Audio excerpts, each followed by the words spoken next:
عليكم ورحمة الله وبركاته. إن الحمد لله نحمده ونستعينه ونستغفره ونعوذ بالله من شرور أنفسنا ومن سيئات أعمالنا. من يهده الله فلا مضل له ومن يضلل فلا هادي له. أشهد أن لا إله إلا الله وحده لا شريك له وأشهد أن محمدا عبده ورسوله وبعد. Terakhir tentang Sa'ad bin Abi Waqqas yang ingin mewasiatkan 2/3 hartanya oleh Nabi dilarang, setengah juga dilarang, 1/3 baru boleh. As-sulusu was-sulusu katsir atau kabir. 1/3 itu sudah banyak, sudah besar. Maka jika kita tidak wajib memenuhi semua, lalu kita penuhi cuman 1/3, maka itu sudah cukup, bahkan sudah banyak. Kecuali kalau kita wajib memenuhi semuanya 100%. Seperti puasa Ramadan tentu harus sebulan, tidak boleh 1/3-nya. Ya, seperti salat maghrib 3 rakaat tentu tidak boleh 1/3-nya. Seperti tawaf 7 kali tentu tidak boleh 1/3-nya. Sa'i tidak boleh 1/3-nya karena memang harus 100%. Berbeda dengan menghafal Al-Quran. Wajibkah menghafal Al-Quran 30 juz? Tidak wajib. Tidak wajib. Kalau wajib, kita semua berdosa, karena jarang dari kita yang hafal 30 juz. Nah, ketika kita hafal 1/3-nya, yaitu 10 juz, ini sudah banyak, ini sudah besar. Mengambil keumuman dari ucapan Nabi, as-sulusu katsir atau kabir.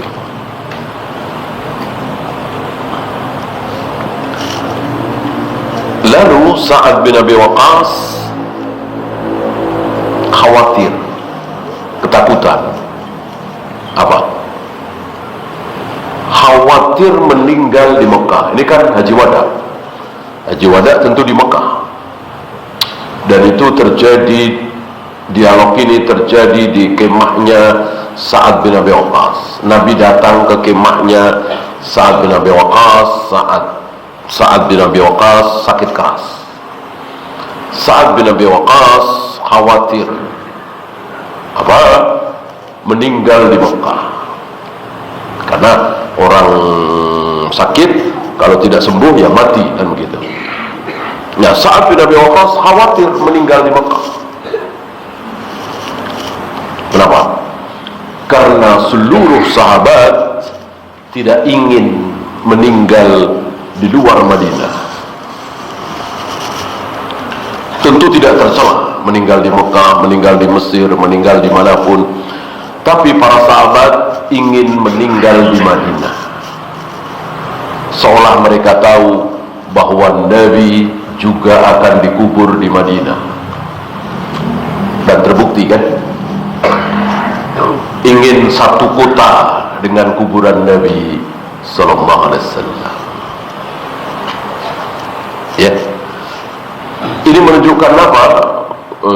Syekh Salim bin Eid Al-Hilali dan para imam mengeluarkan fawaid dari hadis ini. Muni'a naqlul mayyit min baladin ila baladin. Tidak boleh memindahkan mayat dari satu negeri ke negeri lain, dari satu kota ke kota lain.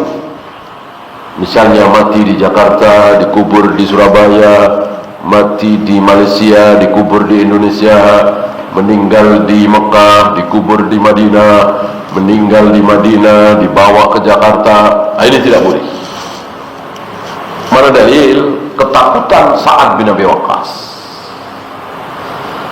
Karena Sa'ad bin Abi Waqqas dan seluruh sahabat ingin dikubur di Madinah. Jika mati di Mekah boleh dikubur di Madinah, tentu Sa'ad bin Abi Waqqas tidak ketakutan, tidak khawatir. Cukup bagi Sa'ad bin Abi Waqqas untuk meninggalkan wasiat. Jika nanti aku meninggal, tolong bawa mayatku ke Madinah, kubur di Madinah. Kan hari itu sudah ada cara untuk mengawetkan mayat. Bahkan jauh sebelum itu sudah ada kan cara untuk mengawetkan mayat. Nah, ini menunjukkan bahwa orang yang mati harus dikubur di pekuburan terdekat di kotanya, bahkan yang paling dekat.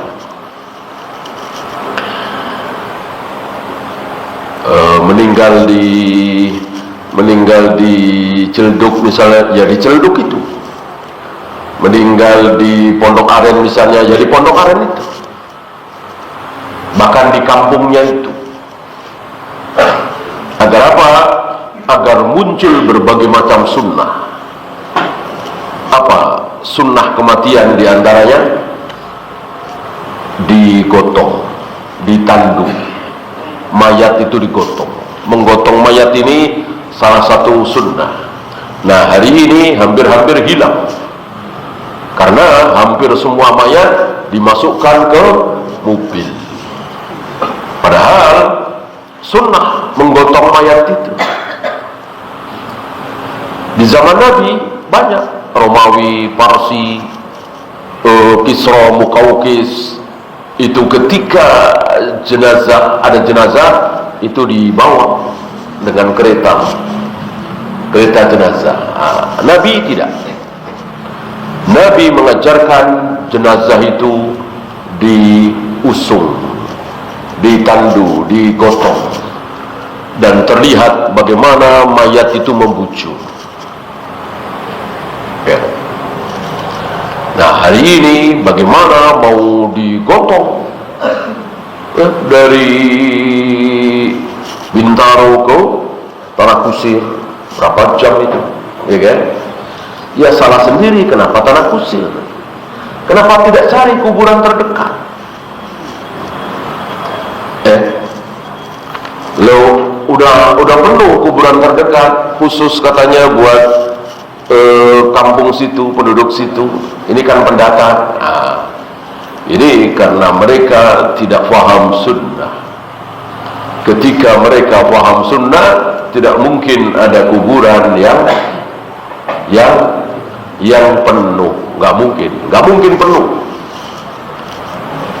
Walaupun 100 meter kali 100 meter, tapi kalau mengenal sunnah, maka itu bisa muat ribuan mayat, bahkan ratusan ribu mayat.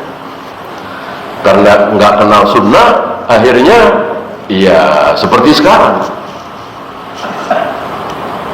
Ya, kalau 10 kali 100 ya bisa dihitung, ya 200 mayat misalnya, nggak boleh nambah. Ini karena tidak paham sunnah. Betapa luar biasa sunnah itu menyelesaikan berbagai macam masalah.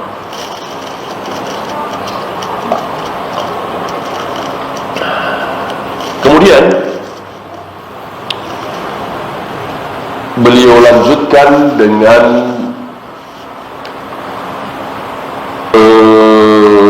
kisah Amr bin As. Antum tahu Amr bin As masuk Islam awal apa akhir? Akhir. Yang awal-awal itu Abu Bakar, Umar, Utsman, Ali, Zubair, Talha, Bilal, ya. Amr bin As Muawiyah, Khalid bin Walid ini akhir.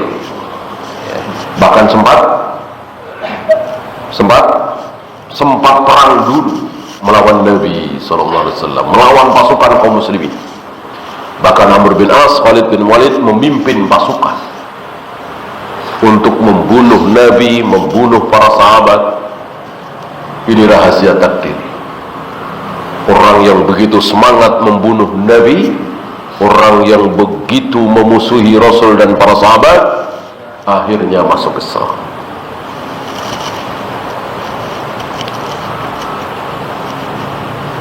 Ba'atha ilayya Rasulullah sallallahu alaihi wasallam faqat. Rasulullah memanggil aku, beliau bersabda, khudh 'alaika thiyabaka wa silahak. Persiapkan perbekalanmu, persiapkan senjatamu. Thumma tini, lalu datanglah kepadaku. Setelah aku mempersiapkan perbekalan, mempersiapkan persenjataan, ini sekali lagi Nabi menghargai apa istilahnya, profesional, ya. Baru masuk Islam, tapi memang profesinya pas, memang berilmu dalam hal ini. Sementara Abu Bakar dari awal masuk Islam, tapi Nabi tidak menunjuk Abu Bakar untuk memimpin pasukan, karena keahlian masing-masing. Bahkan pernah Abu Bakar dan Umar mengikuti satu pertempuran, beliau berdua jadi prajurit. Komandan pasukannya siapa? Usamah bin Zaid, umur 17 atau 18 tahun. Ini luar biasa. Jadi tidak mentang-mentang senior, tidak mentang-mentang soleh, tidak mentang-mentang jujur amanah, lalu pasti sanggup dalam segala hal. Tidak. Imam Malik mengatakan, aku bertemu dengan 70 orang jujur di masjid ini, Masjid Nabawi maksudnya. Seandainya harta Baitul Mal diserahkan kepada mereka, insya Allah pasti aman, saking jujurnya, saking amanahnya. Tapi aku tidak mau mengambil hadis dari mereka, aku tidak mau mengambil ilmu hadis dari mereka, bahwa dia jujur amanah betul, tapi hafalannya kuat apa tidak, dobit apa tidak, harus dibahas. Tentu apa yang dilakukan oleh Nabi ini kita contoh, kita tiru. Banyak dari kita, penting udah ngaji lah, yang penting udah sholat berjamaah, ya. Yang penting berjenggot, nggak isbat, udah serahkan perusahaannya, perdagangannya, padahal dia tidak mampu. Jangan begitu. Jujur, amanah, baik, soleh, bertakwa, belum tentu mampu dalam hal ini. Ini butuh ilmu tertentu, ya.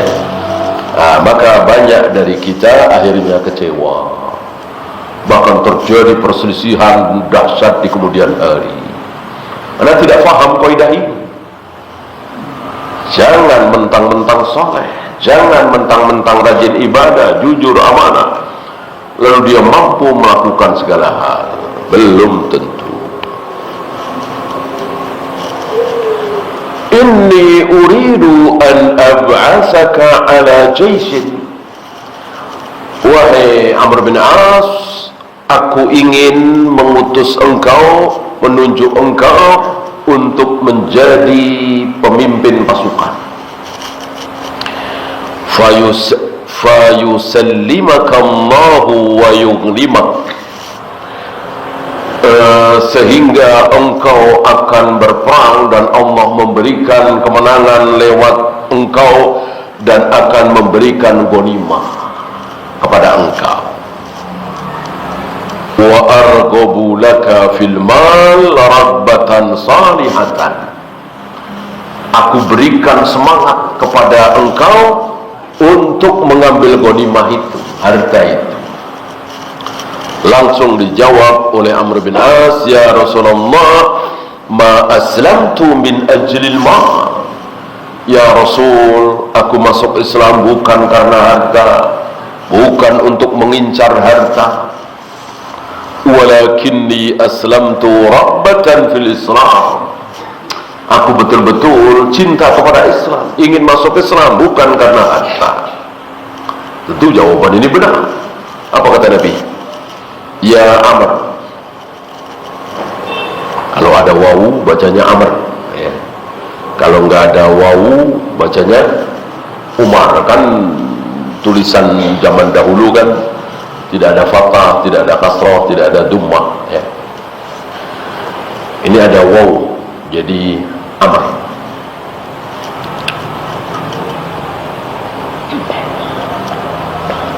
Sementara Abu Dawud minas saraf, secara kaidah tafsir ya nggak dapat gitu. Ya seperti itu. Ya Amr, wahai Amr bin As, ni'mal malus salih lirrajulis salih. Sebaik-baik harta itu adalah yang dimiliki oleh orang saleh. Jadi sangat bertolak belakang sabda Nabi ini dengan tarekat-tarekat sufiah kemarin itu, yang mengatakan kaya itu tercela, kaya itu dosa, akan menjadi terpuji kalau miskin, nggak punya apa-apa. Sementara Nabi mengatakan ni'mal malus salih lirrajulis salih. Sebaik-baik harta adalah yang dimiliki oleh orang saleh. Orang saleh ngapain? Ya tentu haji, umrah, zakat, sedekah, bangun masjid, bangun pesantren. Itu orang saleh. Nah kalau dia tidak punya harta, nggak bisa umrah, nggak bisa haji, nggak bisa zakat, nggak bisa bangun masjid, nggak bisa bangun pesantren, maka dikatakan sebaik-baik harta adalah yang dimiliki oleh orang saleh. Maka punya harta, sekali lagi, tidak tercela. Banyak harta tidak tercela. Fahadihil ahadithu mukharrajatun fis sihah. Hadis-hadis di atas itu ditakrid di kitab-kitab sihah. Istilah ini dikritik oleh pensyarah kitab ini, yaitu Syekh Ali Hasan, ya. Beliau mengatakan ay annaha ahaditsun sahihatun. Yang benar cukup dengan mengatakan hadis-hadis di atas sahih. Lal ma'nal istilahi lis-sihah.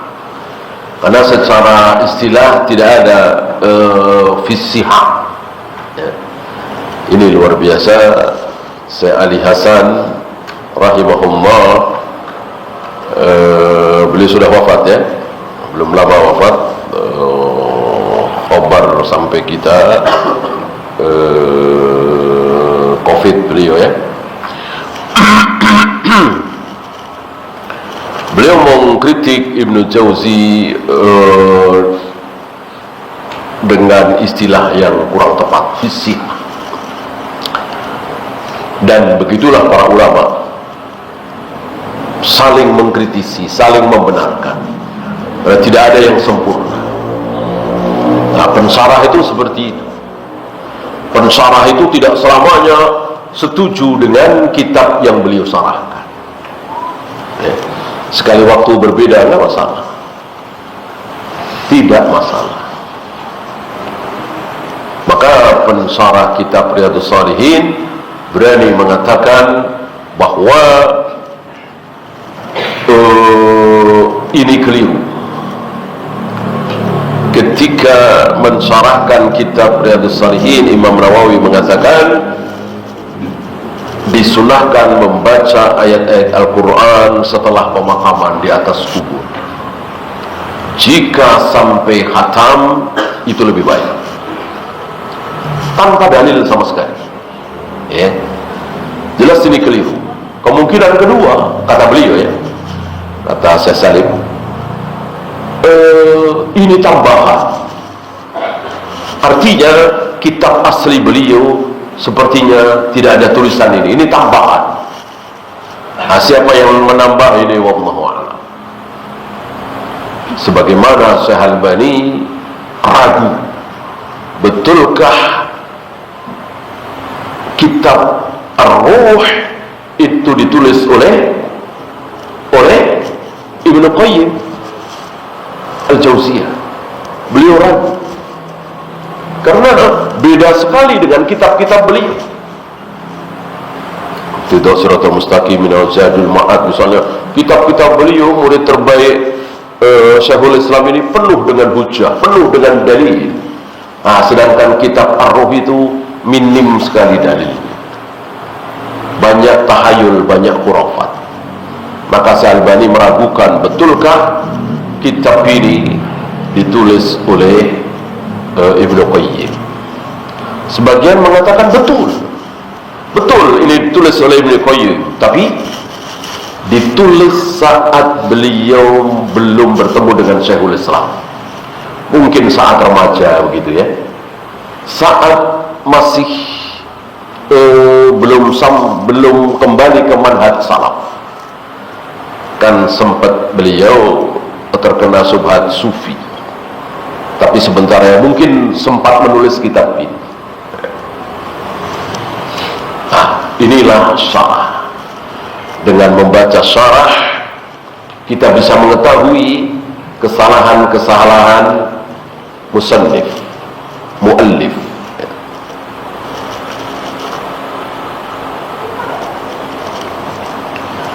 Wahia ala khilafi ma ta'taqiduhu al-mutasawwifatu. Hadis-hadis sahih di atas sangat berbeda dengan apa yang diyakini oleh orang-orang sufi itu.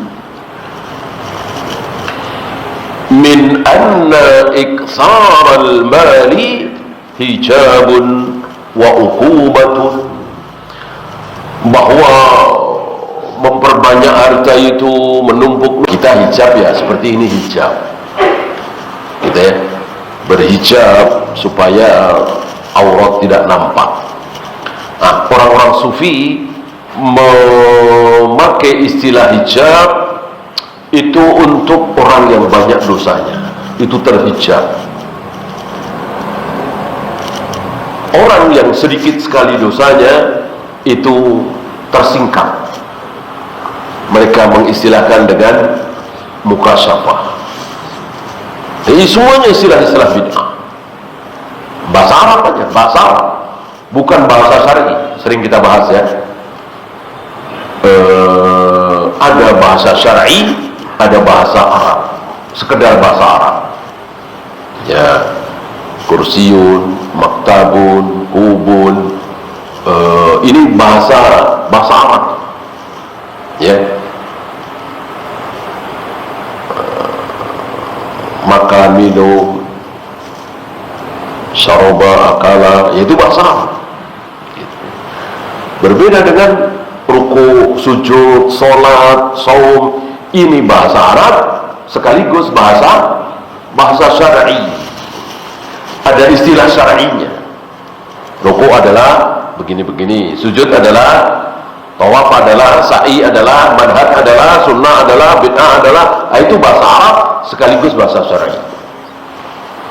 Nah, ada bahasa Arab yang bukan bahasa syar'i. Zahab, iyab, ya, pulang, pergi, yaitu kan bahasa Arab, bukan bahasa syar'i. Nggak ada istilah syar'inya. Nah, orang-orang tarekat sufiyah itu membuat bahasa-bahasa syar'i sendiri. tidak ada di Al-Quran dan Sunnah. Kalau ruku, sujud, tawaf, sa'i, manhaj, sunnah, bid'ah, syirik, tauhid, itu kan ada di Al-Quran dan Sunnah. Pengertiannya begini, begini, begini. Nah, orang-orang tarekat sufi itu menjadikan bukan bahasa syar'i menjadi bahasa syar'i, sekedar bahasa Arab saja, hijab, mukasyafah. Nah, hari ini setelah munculnya banyak bank-bank syariah, lembaga keuangan syariah mulai muncul, bahasa Arab dibikin bahasa syar'i, banyak istilahnya, ada murabaha, ada ini, banyak ya, saya tidak hafal. Ini nggak ada syar'inya, nggak ada di Al-Quran dan Sunnah. Ini apa ya?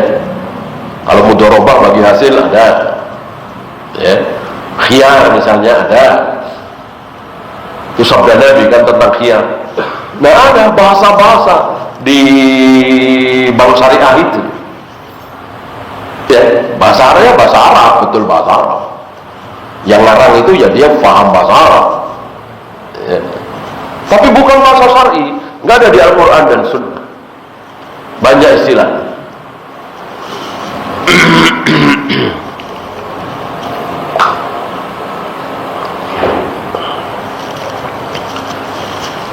Yang intinya adalah itu penyimpangan. Cuman kaum muslimin yang awam tidak tahu kalau itu penyimpangan, karena pakai bahasa Arab, istilahnya bahasa Arab ya. Misalnya ketika kita mau pinjam ke bank syariah 10 juta, kembalinya 12 juta, tanda tangan, ya itu kan udah jelas ribanya, masa utang 10 juta kembali 12 juta ya. Nah, mereka bikin istilah, saya tidak hafal istilahnya, bahasa Arab, yang intinya ujung-ujungnya sama, 10 juta kembali 12 juta, tapi pakai bahasa Arab, terus diputar-putar buat beli apa. Ini persis apa yang disabdakan oleh Nabi, yusammunaha bi ghairi ismiha. Kelak kaum muslimin akan memberikan nama dengan yang bukan namanya. Padahal kalau mau jujur dikasih nama riba, 10 juta kembalinya 12 juta, jelas riba kan? Dicicil selama 2 tahun, 3 tahun. Diberi nama dengan yang bukan namanya, bahasa Arab, dan berhilah. Hilahnya siapa? Hilahnya Yahudi, berhilah.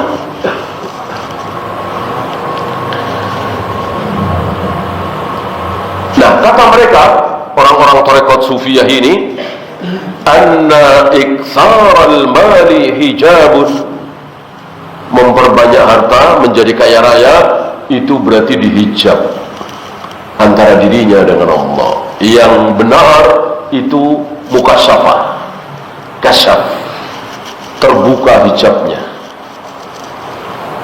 bisa melihat apa yang orang lain tidak melihat, bisa tahu apa yang orang awam tidak tahu, di batin. Wa uqubatun, dan dosa, akan ada siksaannya, uqubah, iqab kalau kaya.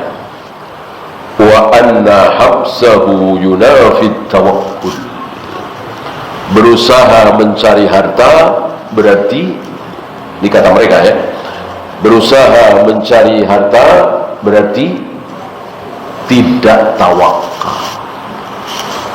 Tidak tawakal, udah tawakal aja.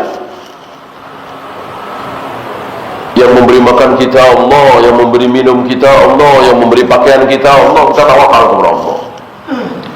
Tidak perlu kerja, tidak perlu menabung, tidak perlu menumpuk-numpuk harta menjadi kaya raya.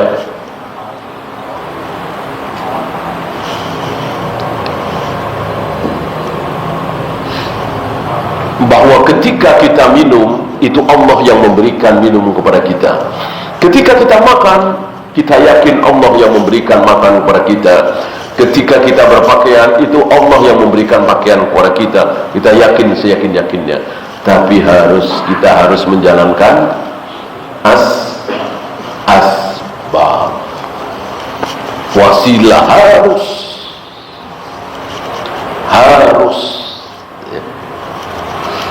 ya sudah. Kalau orang-orang tarekat Sufiyah itu tidak mau menjalankan asbab sama sekali, ketika haus ada air di situ, udah tunggu saja, udah tawakal aja, tunggu, nggak usah minta tolong kepada pembantu, kepada istri, tolong bawakan air kemari, udah diem aja, nanti juga datang sendiri airnya.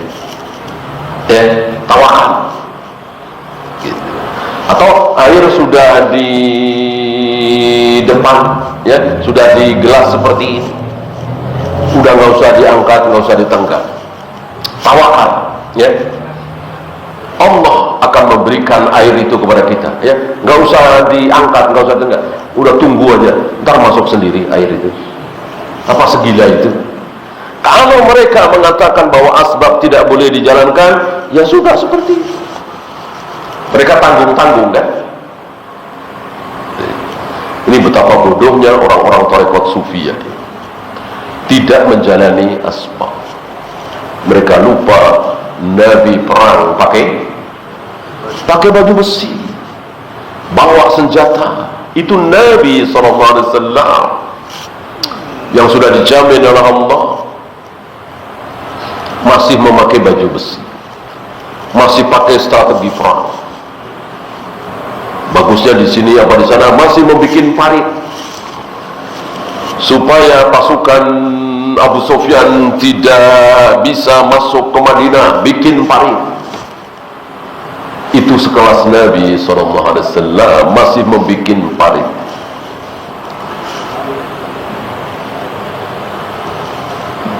Wala yunkaru annahu yukhafu min fitnatihi. Tidak diingkari bahwa kita semua harus takut, khawatir terhadap fitnah harta. Betul sekali. Para ulama Ahlus Sunnah, Rasul dan para sahabat tidak mengingkari ini. Betul, fitnah harta itu luar biasa, sangat luar biasa.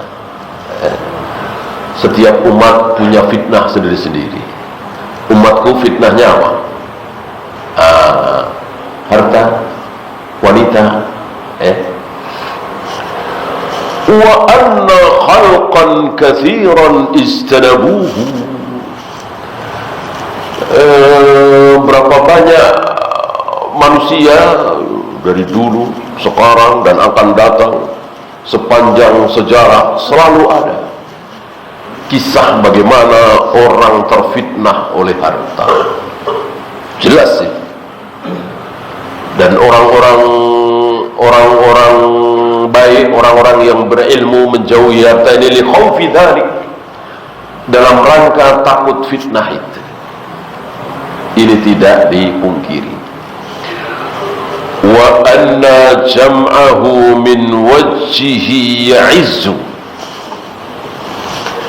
wa salamatul qalbi minal iftinani bihi yab'ud.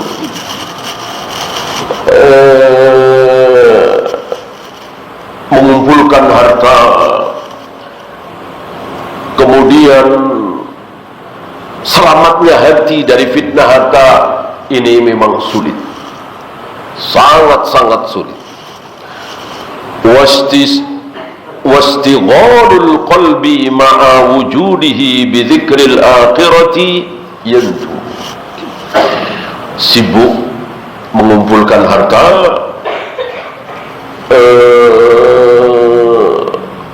lalu fokus kepada akhirat, ini sesuatu yang sulit, tidak mudah. Walihada khifa fitnatuhu. Oleh karena itu fitnah harta memang perlu ditakuti, ya. Tapi bukan berarti seperti yang dilakukan oleh orang-orang sufi itu, fa amma kasbul mali fa inna man iktasara ala kasbil bulghati min hilliha. Adapun berusaha mencari harta, mencukupkan diri dengan apa yang diperlukan oleh diri kita dengan cara yang halal, fadzalika amrun la budda minhu. Ini tidak boleh tidak. Kita butuh makan, kita butuh minum, kita butuh pakaian, kita punya anak, kita punya istri, nafkah mereka tanggung jawab kita. Gimana kita tidak berusaha?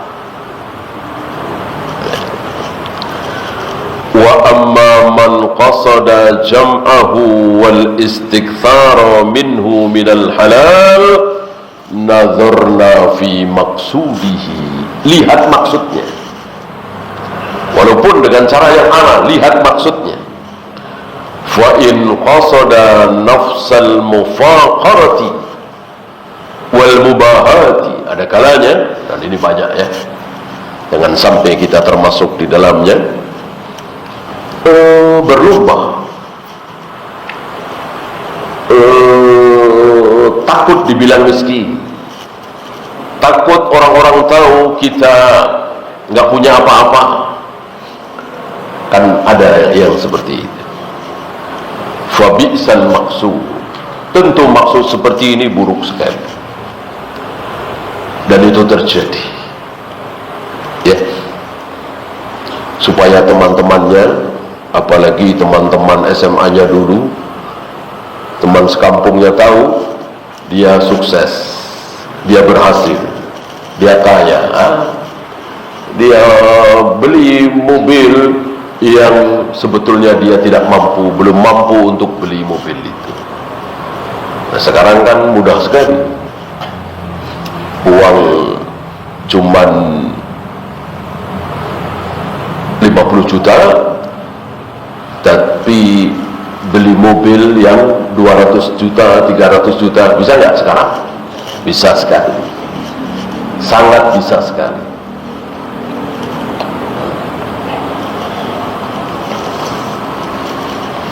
Ini yang tercela, sangat tercela. Wa in qasada i'fafa nafsihi wa ailatihi, adapun dia bermaksud untuk memenuhi hajat dirinya, keluarganya, mereka semua butuh nafkah, wa dakhara li hawadithi zamanihi wa zamanihim, untuk perbekalan zaman dia dan zaman setelahnya. Kan setelah kita meninggal, kita tinggalkan anak istri kita, seperti hadis Sa'ad bin Abi Waqqas tadi.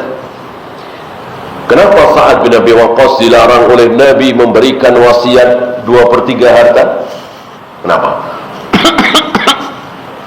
Kenapa kita semua tidak boleh memberikan wasiat kepada orang lain, untuk masjid, untuk pesantren, 2/3 dari harta kita, bahkan setengah aja nggak boleh? Kenapa?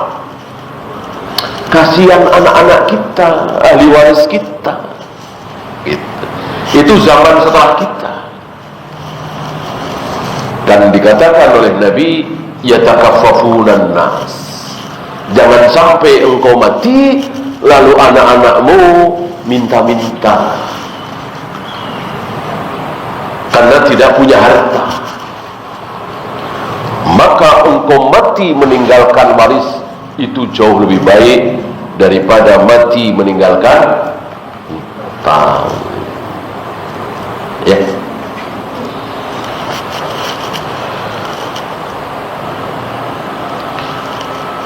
Wa qasada tawsi'ata 'alal ikhwan, memberikan keluasan, memberikan pertolongan kepada saudara-saudara.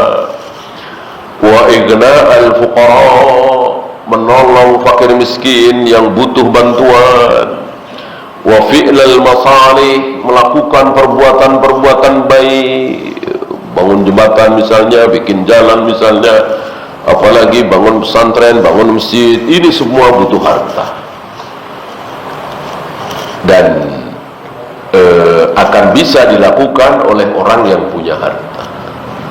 Maka dengan tujuan-tujuan seperti ini, lalu semangat untuk bekerja, semangat untuk berdagang, semangat untuk bisnis. Bolehkah? Boleh. Boleh.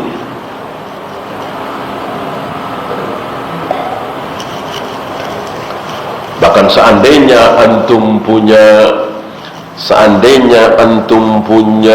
tekad, ya, ini di sini nggak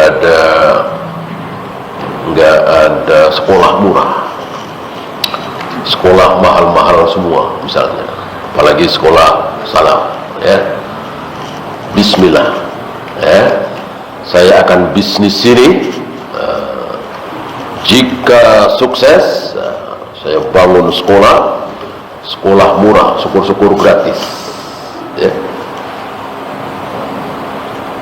Tentu pahala besar. Antum meninggal sebelum terwujud, ya, belum terwujud bikin sekolah itu, karena memang bisnis antum ya biasa-biasa saja, belum bisa untuk bangun sekolah. Antum meninggal, udah dapat pahalanya belum? Sudah dapat pahala belum? Sudah.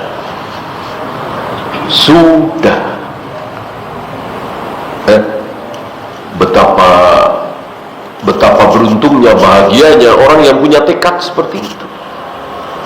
Bismillah, saya bertekad, gitu. Bisa bangun ini untuk fakir miskin, ya. Maka sekali lagi tidak tercela. Semangat bisnis, semangat proyek, semangat dengan cara yang halal, ya, semangat usaha untuk melakukan kebaikan. Usiba ala qasdihi, ini dia akan diberi pahala dari maksudnya itu. Usiba ala qasdihi. Wa kana jam'uhu bihadhihi an-niyyati afdala min katsirin min at-ta'at. Bahkan mengumpulkan harta dengan niat seperti tadi, supaya nggak ada yang kelaparan lagi, supaya nggak ada anak-anak yang putus sekolah, supaya banyak sekolah-sekolah murah, syukur gratis. Ini afdala min katsirin minat ta'at, lebih baik daripada ketaatan-ketaatan yang lain. Mungkin baca Al-Quran, mungkin zikir, wirid, sholat sunat, kalah, ya. Karena setelah sholat wajib, puasa wajib, yang paling utama setelah itu adalah memberikan manfaat kepada orang lain, terutama kaum muslimin. Maka memberikan manfaat kepada kaum muslimin, menolong kaum muslimin, menyantuni fakir miskin dan seterusnya, lebih utama dari sholat sunat, puasa sunat, baca Al-Quran dan seterusnya. Dikatakan di sini afdala min katsirin minat ta'at, lebih afdal, lebih baik, lebih mulia dari berbagai macam ketaatan.